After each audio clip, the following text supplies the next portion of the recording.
Bonjour, Monsieur Van Yperseel. Vous avez été vice-président du GIEC de 2008 à 2015. Alors, comment faire la part des choses pour les politiques entre tous les rapports qui sortent peu avant la COP24 et qui apportent des thématiques, on peut dire, relativement similaires, tels que le rapport spécial d'un réchauffement de 1,5 degré du GIEC et l'Emission Gap Report 2018 de l'ONU? Mais je pense qu'il faut reconnaître leur utilité à chacun de ces documents, mais il faut aussi voir quels sont les mandats qui ont été donnés à chacun de ces organismes. Le GIEC a reçu un mandat très précis qui vient de la COP21, qui est de répondre à la question de savoir quelles sont les différences entre quelles sont les différences en termes d'impact et de conséquences pour un réchauffement d'1,5 degré ou de 2 degrés? Quels sont aussi les efforts supplémentaires qu'il faut faire si on veut être sur une trajectoire qui permet de rester en dessous d'1,5 degré de réchauffement?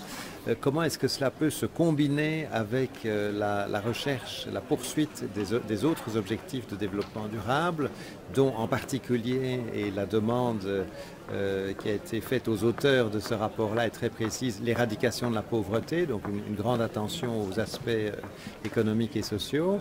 Et donc ce rapport est très complet. Il a aussi été basé sur plus de 6000 articles publiés dans la littérature scientifique. C'est un travail qui a pris plus de 2 ans, qui a fait travailler ensemble 200 auteurs, qui ont reçu 42 000 commentaires au cours de leur élaboration. Et par ailleurs, le rapport du Programme des Nations Unies pour l'environnement sur le Gap Report, comme on l'appelle, est sur une question tout à fait spécifique.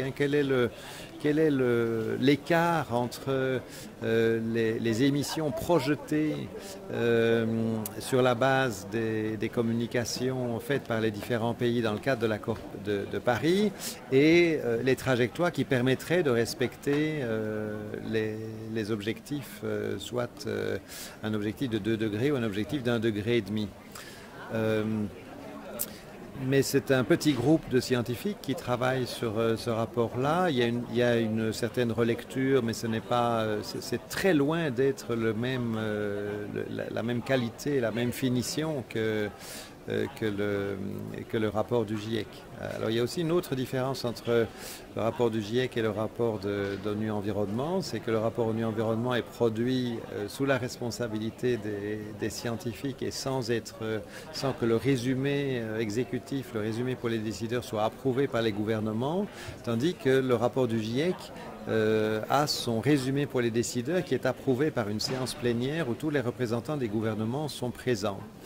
Alors, les scientifiques ont toujours le dernier mot sur ce qui se trouve dans ce résumé.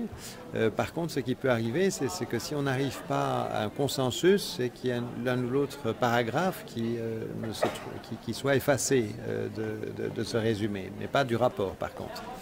Alors ce processus, qui est assez lourd, a l'avantage que quand le résumé est adopté, est approuvé par les gouvernements du monde entier, il est très difficile aux gouvernements qui ont participé à cette approbation de prendre du recul par rapport à ce document. Donc c'est un document qui a les documents du GIEC ont une légitimité qui est beaucoup plus forte qu'un document qui est un rapport d'une agence des Nations Unies qui a travaillé le plus sérieusement possible, mais avec un petit groupe d'auteurs et sans toutes ces procédures de relecture et cette légitimation par les gouvernements. Donc ce sont des documents de nature différente. Leur cadrage est très différent, mais aussi le processus qui a conduit à leur publication est très différent aussi.